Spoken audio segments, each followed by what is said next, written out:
Hello दोस्तों, मैं हरिशंकर आप लोगों का फिर से एक बार स्वागत करता हूं आपके अपने YouTube channel cool mind study में। तो जैसे कि आपको पता है कि मैं डेली आरआरसी के थ्रू होने वाले पेपर ग्रुप डी एनटीपीसी के लिए प्रैक्टिस सेट लेकर आता हूं। तो आज आपका प्रैक्टिस सेट नंबर है 9। तो मैं आप लोगों से आशा करता हूं कि आप लोगों को वीडियो अच्छा लगता हो। अगर वीडियो आपको अच्छा लगता है तो प्लीज वीडियो को लाइक करें, शेयर करें और सब्सक्राइब करें। और please please please bell icon को जरूर प्रेस कर लें, जिससे कि मेरे जो भी आगे वाले आने वाले वीडियो हैं उनका नोटिफिकेशन सबसे पहले आपको ही मिले। ठीक है, तो क्लास स्टार्ट करते हैं, टाइम जाया ना करते हुए चलते हैं अपने क्वेश्चंस की तरफ।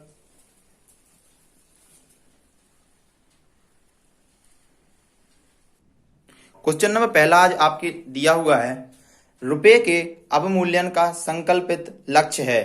तो आपके चारों ऑप्शन आपके सामने दिए हुए हैं। ऑप्शन नंबर ए दिया हुआ है निर्यात को बढ़ावा देता। ऑप्शन नंबर बी दिया हुआ है विदेशी विनिमय की प्राप्ति। ऑप्शन नंबर सी दिया हुआ है बढ़ते आयात को रोकना। ऑप्शन नंबर डी दिया हुआ है उपयुक्त सभी। तो आपके पास 10 सेकंड का टाइम है, जैसे कि मैं हर सेट पेपर में हर क्वेश्चन के लिए देता हूं। तो आज फिर से 10 सेकंड का टाइम है आपके पास इसका राइट आंसर बताने के लिए। देखते हैं इसका राइट आंसर क्या निकलता है क्वेश्चन नंबर फर्स्ट का। आज जो आपका प्रैक्टिस सेट है, प्रैक्टिस सेट नंबर 9 है ये, और यहाँ 20 क्वेश्चंस की सीरीज चलती है डेली। देखते हैं इसका राइट आंसर क्या निकलता है क्वेश्चन नंबर फर्स्ट का। जैसे कि दिया हुआ है क्वेश्चन नंबर फर्स्ट, रुपए के अवमूल्यन का संकल्पित लक्ष्य है। तो इसका राइट आंसर है ऑप्शन नंबर डी, उपयुक्त सभी। कैसे? अवमूल्यन का अर्थ होता है कि निर्यात को बढ़ावा देता है, विदेशी विनिमय की प्राप्ति, आयात को बढ़ावा दें, विदेशी विनिमय की प्राप्ति, बढ़ते आयात को रोकना। ये क्या है? अवमूल्यन के संकल्पित लक्ष्य है। क्लियर? अब आपको हम बताते हैं कि अवमूल्यन होता क्या है। अवमूल्यन अवमूल्यन किसे कहते हैं? किसी विदेशी मुद्रा के सामने अपनी मुद्रा का, या तो बोल सकते हैं कि अपनी मुद्रा को नीचे गिराना। समझ सकते हैं? अपनी मुद्रा को नीचे गिराना तथा गिराना कैसे? विदेशी मुद्रा के सामने अपनी मुद्रा को नीचे गिराना।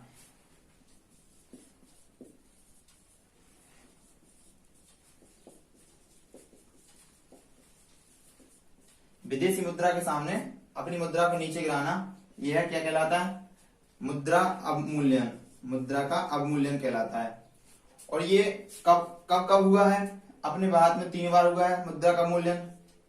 1949 में, 1966 में, 1991 में 3 बार हुआ है मुद्रा का अवमूल्यन। क्लियर? क्लियर? अब बढ़ते हैं अगले क्वेश्चन की तरफ, क्वेश्चन नंबर सेकंड की तरफ। क्वेश्चन नंबर सेकंड आपके सामने दिया हुआ है, कॉपर ऑक्साइड CuO, जिसका रासायन फॉर्मूला है, और कार्बन मोनोऑक्साइड CO अभिक्रिया में अपचयन अभिकारक है। क्लियर? आपको इसका राइट आंसर बताना है। एक बार फिर से रिपीट करता हूं question number second, copper oxide CuO और कार्बन मोनोऑक्साइड CO अभिक्रिया में अपचयन अभिकारक है। ऑप्शन आपके दिए हुए हैं CO2, option number B CO, option number C CuO, option number D Cu। ठीक है, देखते हैं इसका राइट आंसर क्या निकलता है क्वेश्चन नंबर सेकंड का। चलते हैं क्वेश्चन नंबर सेकंड के राइट आंसर की तरफ। क्वेश्चन नंबर सेकंड का राइट आंसर है ऑप्शन नंबर बी CO। इसका रासायन, इसे मतलब इसका नाम क्या है? Carbon monoxide, carbon monoxide. ठीक है,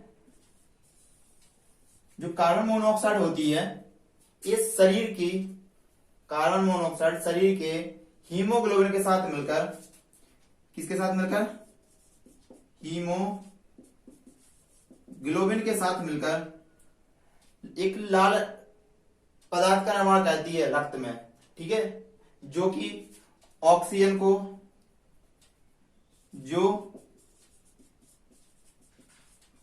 को रक्त में जाने से रोकती है। जो carbon carbon carbon monoxide gas होती है, ये हीमोग्लोबिन से मिलकर कार्बोक्सी हीमोग्लोबिन बनाती है। क्या बनाती है?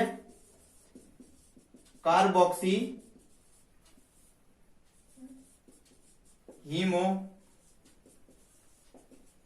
हीमोग्लोबिन का निर्माण करती है, जो कि एक लाल रंग का पदार्थ होता है जो रक्त में होता है।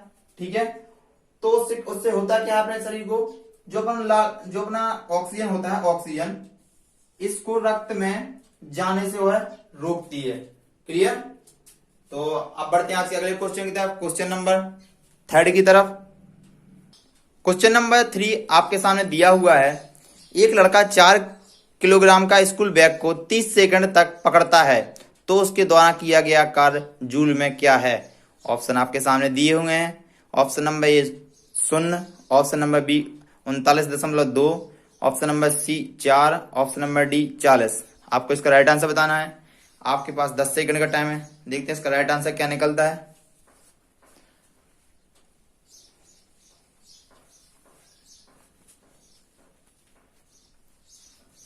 चलते हैं इसके राइट आंसर की तरफ, क्वेश्चन नंबर 3 के।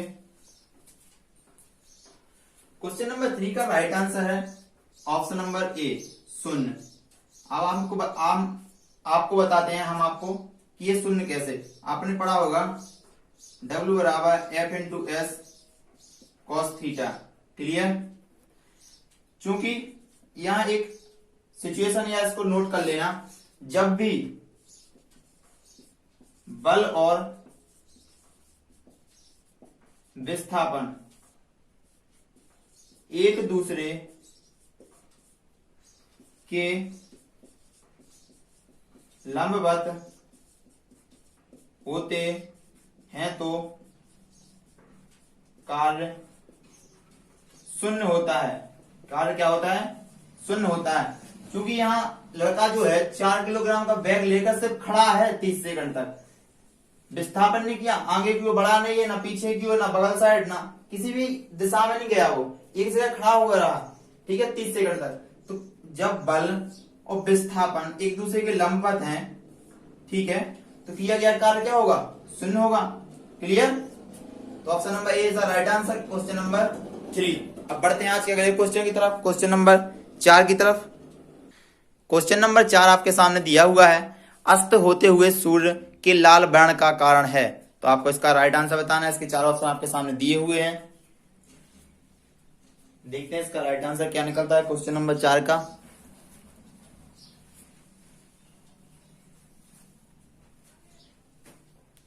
चलते हैं क्वेश्चन नंबर 4 के राइट आंसर की तरफ, देखते हैं क्या होता है। क्वेश्चन नंबर 4 का जो राइट आंसर है ऑप्शन नंबर सी। वायुमंडल में प्रकाश का विकिरण होता है, जिसके कारण सूर्य अस्त के समय हमें वह कैसा दिखाई देता है? लाल दिखाई देता है। क्लियर? अब हम आपको एक बात और बताना चाहते हैं। जो आपने देखा होगा, जब सूर्य अस्त होने के बाद भी सूर्य अपन को थोड़ा उठा हुआ दिखाई देता है। वो किस कारण उठा हुआ दिखाई देता है? प्रकाश के अपवर्तन के कारण। क्लियर? तो यहाँ क्वेश्चन नंबर 4 का राइट आंसर है सी, प्रकाश के विकिरण के कारण सूर्य लाल दिखाई देता है अस्त के समय। क्लियर? अब बढ़ते हैं अगले क्वेश्चन की तरफ, क्वेश्चन नंबर 5 की तरफ। क्वेश्चन नंबर 5 आपके सामने दिया हुआ है। एक वस्तु 4 सेकंड में 15 मीटर की दूरी तय करती है और अगले चरण में वह 2 सेकंड में 15 मीटर की दूरी तय करती है, तो वस्तु की औसत गति क्या है? आपको वस्तु की औसत गति बताना है। आपके पास 4 ऑप्शन दिए हुए हैं। देखते हैं इसका राइट आंसर क्या निकलता है। आपके पास 10 सेकंड का टाइम है।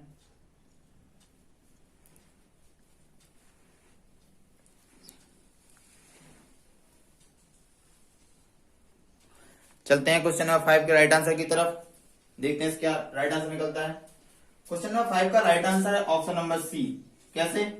मैंने बताया था कि औसत चाल जब भी ज्ञात करनी हो तो कुल दूरी बटे कुल समय। तो कुल दूरी क्या दी हुई है? 15 कुल दूरी बटे कुल समय।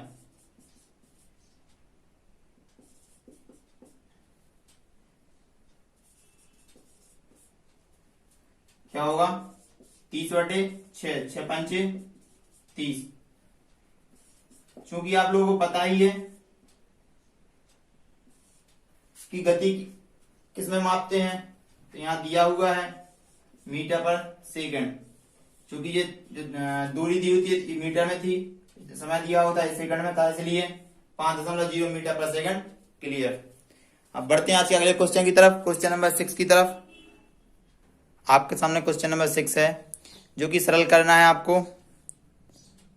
देखते हैं इसका राइट आंसर क्या निकलता है क्वेश्चन नंबर 6 का। बहुत ही इजी क्वेश्चन है ये, बस आप लोगों को थोड़ा ध्यान से करना है। देखते हैं इसका राइट आंसर क्या निकलता है। आपके पास 15 सेकंड का टाइम है, थोड़ी सी, क्योंकि इस क्वेश्चन में थोड़ी लंबी कैलकुलेशन है।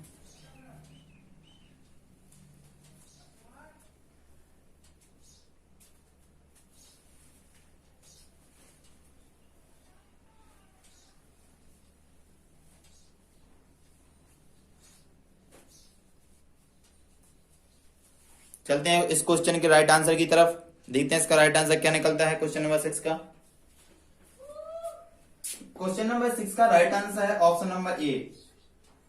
अब हम आपको बताएंगे इसका राइट आंसर कैसे है क्वेश्चन नंबर ए। क्योंकि आपको नीचे से इसको सॉल्व करना, जब भी ऐसे सवाल दिए जाए आपको आप इसको नीचे सॉल्व करेंगे। इसको सॉल्व करेंगे, 2 के नीचे बनवाएंगे, कितना आएगा 3, 3 दूनी 6 प्लस 1 बराबर 7/3। और जब 1/, ऐसा लिखा हो 3 ऊपर जाएंगे तो कितना हो जाएगा 3/7। क्लियर। इतना तो ये सॉल्व हो गया। क्लियर। अब इसके बाद फिर से अपन इसको सॉल्व करेंगे, तो यहां 1 मानेंगे, लासा कितना आएगा इसका 7, 7 गुणा 4 होगा 7 चौको 28 प्लस कितना है ये 3, कितना हो गया ये 31/7। क्लियर। अब ये 1 है इसके ऊपर, तो ये जस्ट क्या जाएगा ऊपर 7 पहुंच जाएगा ऊपर, तो कितना होगा 7/31। क्लियर। इतना तो क्लियर है। इसकी जगह पर अपन ये लिख सकते हैं। अब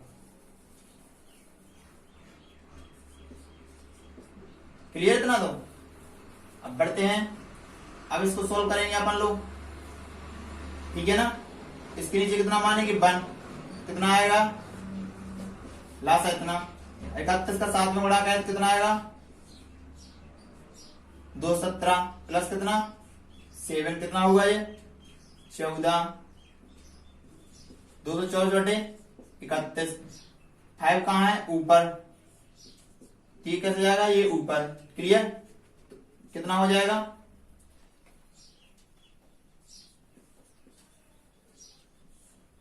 5 एकम 5, 5 3 15। क्लियर हुआ इतना। अब इस पूरे के स्थान पर अपन ये रख सकते हैं 155/224। क्लियर रख सकते हैं कि नहीं। तो इसको इसकी जगह पुटअप करेंगे,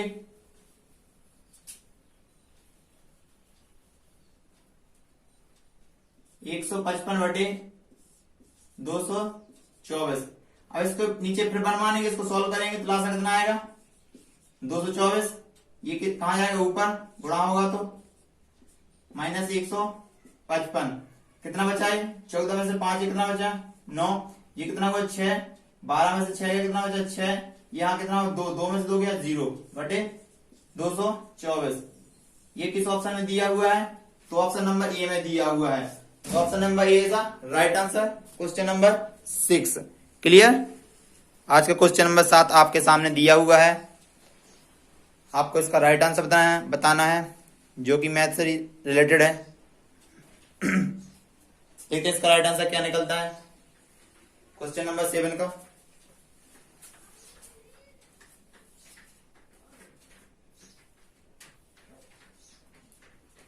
चलते हैं क्वेश्चन नंबर 7 के राइट आंसर की तरफ।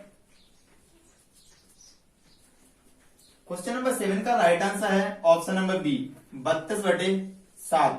कैसे आप आपको बताएंगे, चूंकि अपन को दिया हुआ है x/y बराबर 3/4। इतना तो क्लियर है। तो आप जब भी ऐसा दिया हो तो इसका मान ये मान सकते हैं, इसका मान ये मान सकते हैं, चाहे यहां पर ऐसा करके मान लो, ठीक है, कोई प्रॉब्लम नहीं है।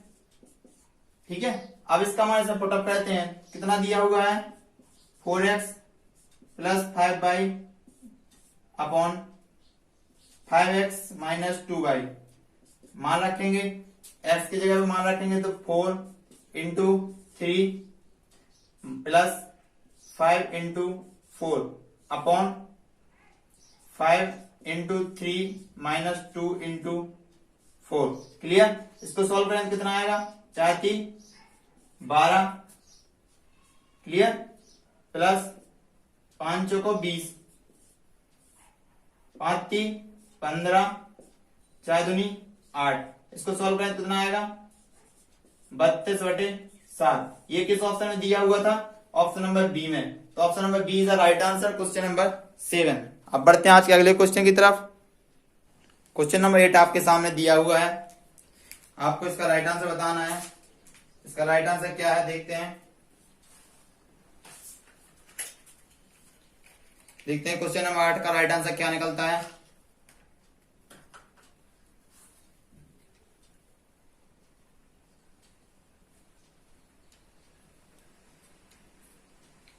देखते हैं क्वेश्चन नंबर 8 का राइट आंसर।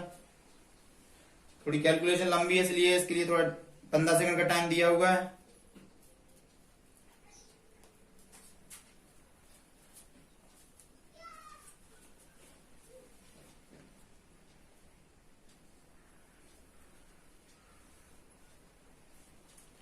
चलते हैं क्वेश्चन नंबर 8 के राइट आंसर की तरफ। क्वेश्चन नंबर 8 का राइट आंसर है ऑप्शन नंबर डी। कैसे हम आपको बताते हैं, पहले तो आप एक फॉर्मूला नोट कर लीजिए। जब भी आपको पूछा जाए लागत मूल्य, तो आप क्या रखेंगे, अंकित मूल्य इंटू 100 माइनस छूट प्रतिशत अपॉन 100 प्लस लाभ। क्लियर। लाभ प्रतिशत। अब जो भी आपको दिया हुआ इसमें आप पुट अप कर सकते हैं। लागत मूल्य पूछा है, ठीक है, तो आप इसमें इसके मान रख सकते हैं। चूंकि दिया हुआ है किसी वस्तु का अंकित मूल्य है जो लागत मूल्य से 600 रुपए अधिक है, इससे लागत मूल्य से 600 रुपए अधिक है, तो लागत मूल्य कितना मान ले अपन, x। अंकित मूल्य कितना मान सकते हैं, 600 प्लस x। इतना तो क्लियर, क्योंकि 600 रुपए अधिक है, ठीक है ना अंकित मूल्य। अब इसमें मान रखेंगे 100, छूट कितने की दी हुई है, 12.25 की % की। क्लियर। अपॉन लाभ कितना हुआ है, तो 17% का लाभ हुआ है, तो यहां क्या रखेंगे, 100 प्लस 17%। ठीक है। अब इसको सॉल्व करेंगे, 600 प्लस x इंटू कितना आएगा, 87.75 अपॉन 117। इतना तो क्लियर है, ठीक है ना। अब बराबर में x, इसको सॉल्व करेंगे कितना आएगा, x बराबर 600 इंटू 87.75 अपॉन 117, ठीक है, plus x into 87.75 upon 117। Clear इतना तो, ठीक है ना। अब इसको ले आएंगे अपन लोग इस साइड, किस साइड, इस साइड लेकर आएंगे, तो क्या आएगा ये, x माइनस 87.75 अपॉन 117 बराबर, ये 600 गुणा इसमें करेंगे तो कितना हो जाएगा, 87.75 इंटू 6 अपॉन 117। क्लियर है इतना तो, ठीक है। इसके नीचे बनवाएंगे, इसको सॉल्व करेंगे कितना आएगा, 117x माइनस 87.75 अपॉन 117 बराबर 87.75 इंटू 6 अपॉन 117। 117 से 117 कैंसिल कर लेंगे। क्लियर हुआ ना इतना। इस साइड लिख सकते हैं अपन लोग,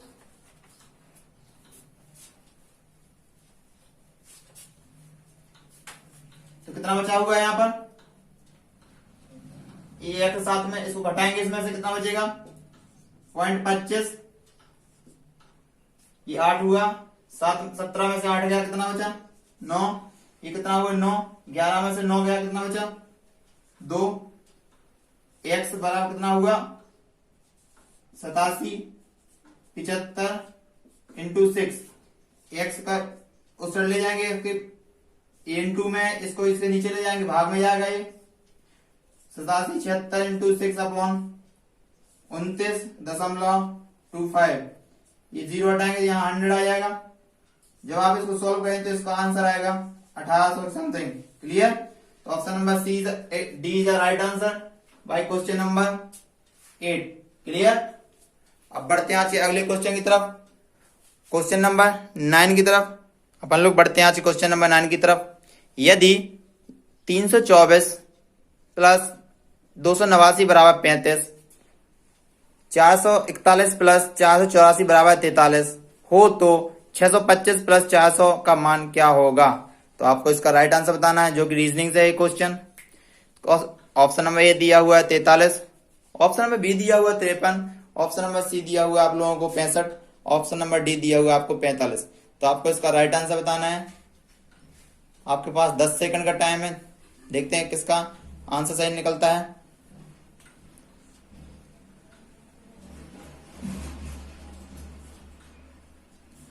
बढ़ते हैं आज के क्वेश्चन नंबर 9 के आंसर की तरफ।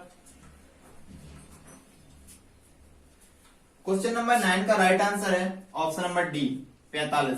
हम आपको बताएंगे कैसे। जो कि ये दिया हुआ है 324 प्लस 289 बराबर 35। तो ये कितने का वर्गमूल है 18 का, प्लस ये कितने का है 17 का। जब इन दोनों को जोड़ें कितना होगा 35। इसी प्रकार इस पर जाएंगे तो 441 प्लस 484 बराबर कितना हुआ 43। 441 कितने का होता है 21 का। क्लियर? 484 कितने का होता है 22 का। इनको जब ऐड करें कितना होगा 43। क्लियर? इसी प्रकार 625 प्लस 400, 625 कितने का होता 25 का वर्गमूल, 400 कितने का होता 20 का। इनको जोड़ेंगे कितना आ जाएगा 45। तो 45 किस ऑप्शन में दिया हुआ है ऑप्शन नंबर डी में। तो option number D is the right answer question number 9। अब बढ़ते हैं आज क्वेश्चन नंबर 10 की तरफ। क्वेश्चन नंबर 10 आपको दिया हुआ है निम्नलिखित में से कौन सा संबंध सही है? तो आपके पास लंबे व्यक्ति, नंबर 2 काले बालों वाले लोग, नंबर 3 भारतीय। तो आप इसका सही संबंध बताना है, किसका सही संबंध क्या है। ठीक है ना?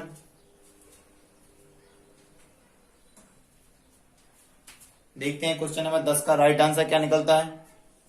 चलते हैं इसके आंसर की तरफ। क्वेश्चन नंबर 10 का राइट आंसर है ऑप्शन नंबर डी। कैसे?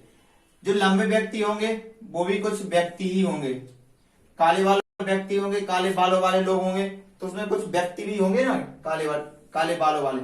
जब भारतीयों की बात आएगी पूरे भारतीयों में भी कुछ लोग होंगे या कुछ व्यक्ति होंगे। तो ये तीनों कुछ ना कुछ तरीके से व्यक्ति सिमिलरिटी दिखा रहे हैं, तीनों व्यक्ति तो है ही। तो option number D is the right answer question number 10। Clear? अब बढ़ते हैं आज क्वेश्चन नंबर 11 की तरफ। क्वेश्चन नंबर 11 रीजनिंग से है, आपको इसका राइट आंसर बताना है। बेमेल को इंगित कीजिए। जो इसमें से आपको डिफरेंट लग रहा हो उसको आप चूज कर सकते हैं ऑप्शन को। देखते हैं क्वेश्चन नंबर 11 का राइट आंसर क्या निकलता है। चलते हैं क्वेश्चन नंबर 11 के राइट आंसर की तरफ, देखते हैं इसका राइट आंसर क्या निकलता है। क्वेश्चन नंबर 11 का राइट आंसर है option number C. Option number C क्यों? क्योंकि जो 8 दिया है वो 2 का क्यू है, जो 27 दिया हुआ है वो 3 का क्यू है, जो 25 दिया हुआ है वो 5 का क्यू है, लेकिन जो 63 है वो किसी का भी क्यू नहीं है। तो ये डिफरेंट है ना, इसलिए क्वेश्चन नंबर 11 का राइट आंसर है ऑप्शन नंबर सी। क्लियर? बढ़ते हैं अगले क्वेश्चन की तरफ। क्वेश्चन नंबर 12 आपके सामने दिया हुआ है। इस श्रृंखला में लुप्त संख्या ज्ञात कीजिए। आपको वो संख्या ज्ञात करनी है जहां क्वेश्चन मार्क लगा हुआ है, उसके स्थान पर ऑप्शनों में से चूज करना है कौन सा ऑप्शन उसके स्थान पर आएगा। देखते हैं क्वेश्चन नंबर 12 का राइट आंसर, जो कि रीजनिंग से है। आज की जो क्लास है या प्रैक्टिस सेट है वो 9 दिया हुआ है और चल रहा है। जो अभी ये डेली 20 क्वेश्चंस की सीरीज आपको प्रोवाइड कराई जाती है कूल माइंड स्टडी चैनल के द्वारा यूट्यूब पर। देखते हैं क्वेश्चन नंबर 12 का राइट आंसर क्या निकलता है। क्वेश्चन नंबर 12 का राइट आंसर है ऑप्शन नंबर बी। कैसे, अब आपको बताते हैं।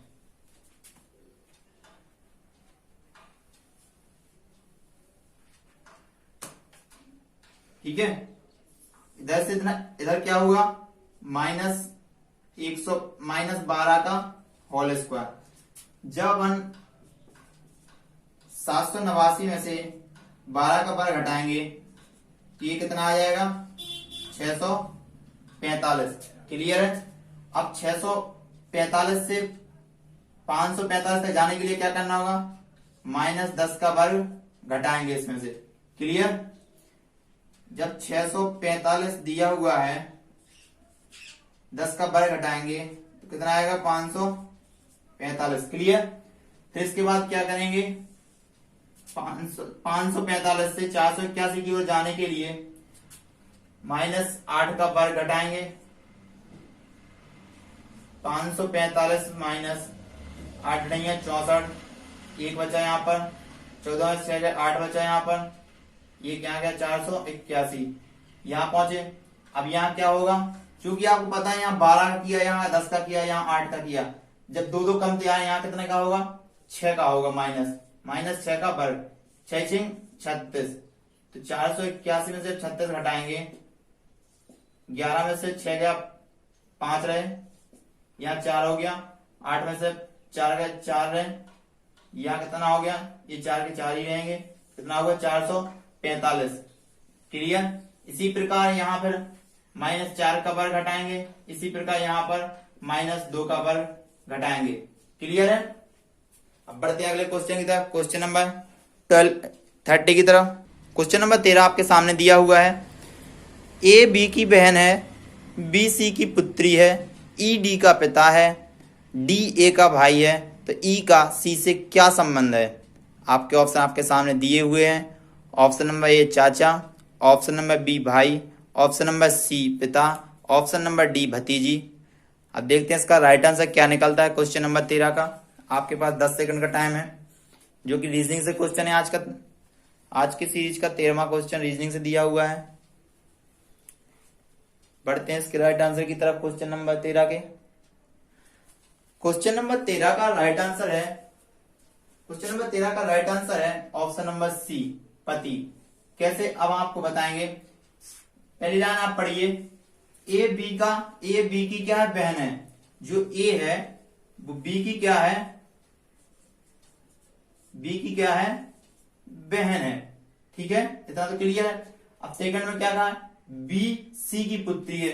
जो बी है वो किसकी पुत्री है, सी की पुत्री है। इतना क्लियर हो गया। अगली लाइन में लिखा हुआ है ई डी का पिता है। किसका, ई है जो, वो डी का पिता है। किसका, डी का पिता है। क्लियर। अब अगली लाइन में लिखा हुआ है डी ए का भाई है। इसको इधर उठा के रख लें। ए का भाई कौन है, डी, और डी के पिता कौन थे, ई।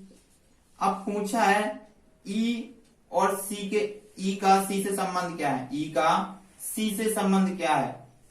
इसके कौन हुए, पत्नी, सॉरी पति। क्लियर, क्लियर हो गया ना। बढ़ते हैं अगले क्वेश्चन की तरफ, क्वेश्चन नंबर 14 की तरफ। क्वेश्चन नंबर 14 दिया है, अजंता के चित्र क्या चित्रित करते हैं। ऑप्शन नंबर ए दिया हुआ है महाभारत, ऑप्शन नंबर बी दिया हुआ है जातक कथाएं, ऑप्शन नंबर सी दिया हुआ है राष्ट्रकूट कहानियां, ऑप्शन नंबर डी दिया हुआ है रामलीला।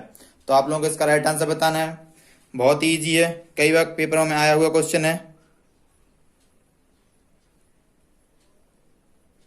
बढ़ते हैं इसके राइट आंसर की तरफ, क्वेश्चन नंबर 14 के।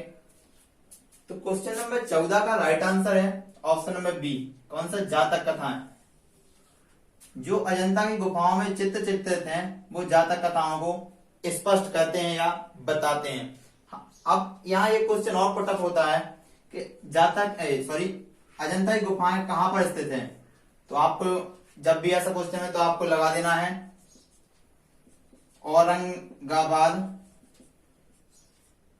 महाराष्ट्र। कहां पर है गुफाएं? औरंगाबाद महाराष्ट्र में है। एक क्वेश्चन और बनता है कि वहां पर कितनी गुफाएं हैं, गुफाओं की संख्या क्या है? तो वहां गुफाओं की संख्या है 17। क्लियर?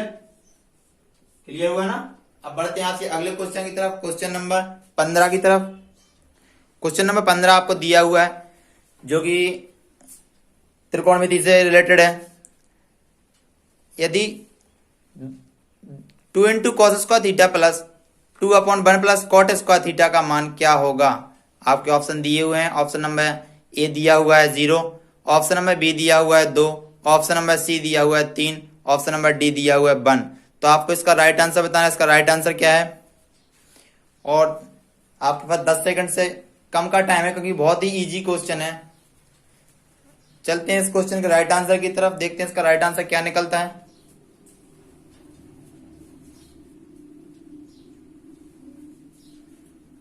क्वेश्चन नंबर 15 का राइट आंसर है ऑप्शन नंबर बी 2।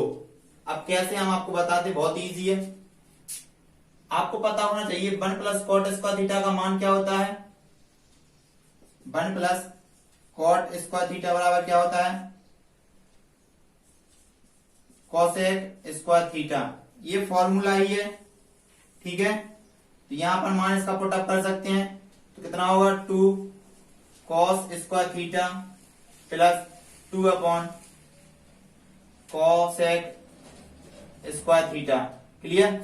अब 1 कॉसेक स्क्वायर थीटा बराबर फॉर्मूला होता है 1 कॉसेक स्क्वायर थीटा बराबर क्या होता है? Sine square theta. क्लियर? अब इसकी जगह पे ये मान रख देंगे तो कितना होगा? Cos square theta plus 2 sine square theta. Clear? 2 इसमें से कॉमन में ले लेंगे तो कितना बचेगा? Sine square theta plus cos square theta. चूंकि पता है cos sine square theta plus cos square theta मान कितना होता है? 1 होता है। तो 2 इंटू कितना हो गया? 1 बराबर मान कितना आया? 2 किस ऑप्शन में दिया हुआ है? तो ऑप्शन नंबर बी में। तो option number B is the right answer question number 15 का। क्लियर? अब बढ़ते हैं आज के अगले क्वेश्चन की तरफ, क्वेश्चन नंबर 16 की तरफ। क्वेश्चन नंबर 16 आपके सामने दिया हुआ है न्यूटन प्रति किलोग्राम मात्रक है। आपके सामने ऑप्शन दिए हुए हैं। ऑप्शन नंबर ए दिया हुआ है त्वरण का, ऑप्शन नंबर बी दिया हुआ है बल का, ऑप्शन नंबर सी दिया हुआ है क्षमता का, ऑप्शन नंबर डी दिया हुआ है ऊर्जा का। आपको बताना है ये किसका मान है, मात्रक है। तो चलते हैं इस क्वेश्चन के राइट आंसर की तरफ, क्वेश्चन नंबर 16 के। बहुत इजी क्वेश्चन है। क्वेश्चन नंबर 16 का राइट आंसर है ऑप्शन नंबर बी बल का। जो न्यूटन प्रति किलोग्राम मात्रक होता है वो किसका होता है? बल का होता है, बल का। त्वरण का यहाँ बात अगर रखी है तो त्वरण का क्या मान होता है? तो मीटर प्रति सेकंड स्क्वायर। क्लियर? ऊर्जा का मान क्या होता है? सबको पता ही है, जूल होता है। क्या होता है? जूल। क्लियर? बढ़ते हैं आज के अगले क्वेश्चन की तरफ। गुरुत्वीय त्वरण जी का मान होता है, इसका आपको राइट आंसर बताना है। ऑप्शन आपके सामने दिए हुए हैं। ऑप्शन नंबर ए दिया हुआ है 9.8 मीटर प्रति second square, option number B दिया हुआ है 98 मीटर पर second square, option number C दिया हुआ है 4 मीटर पर second square, option number D दिया 0.098 मीटर पर सेकंड स्क्वायर। देखते हैं इसका राइट आंसर क्या निकलता है क्वेश्चन नंबर 17 का। चलते हैं क्वेश्चन नंबर 17 के राइट आंसर की तरफ। क्वेश्चन नंबर 17 का राइट आंसर है ऑप्शन नंबर ए 9.8 मीटर पर सेकंड स्क्वायर। ठीक है? अब यहां बात कर लेते हैं जी का मान जो होता है परिवर्तन होता है हर जगह के हिसाब से। जी का जो अधिकतम मान होता है, अधिकतम मान होता है कहां होता है? ध्रुवों पर। ठीक है? जी का न्यूनतम मान कहां होता है? कहां होता है? भूमध्य रेखा पर। कहां पर? भूमध्य रेखा पर। ठीक है? क्लियर? जी का जो अधिकतम मान होता है वो होता है ध्रुवों पर, और जी का न्यूनतम मान होता है वो क्या होता है? भूमध्य रेखा पर। क्लियर? क्वेश्चन नंबर 18 दिया हुआ है शुष्क सेल में जो ऊर्जा संग्रहित होती है वह है, उस ऊर्जा का आपको नाम बताना है। ऑप्शन नंबर ए दिया हुआ है यांत्रिक, ऑप्शन नंबर बी दिया हुआ है वैद्युत, ऑप्शन नंबर सी दिया हुआ है रासायनिक, ऑप्शन नंबर डी दिया हुआ है ऊष्मीय। क्लियर? देखते हैं इसका राइट आंसर क्या निकलता है।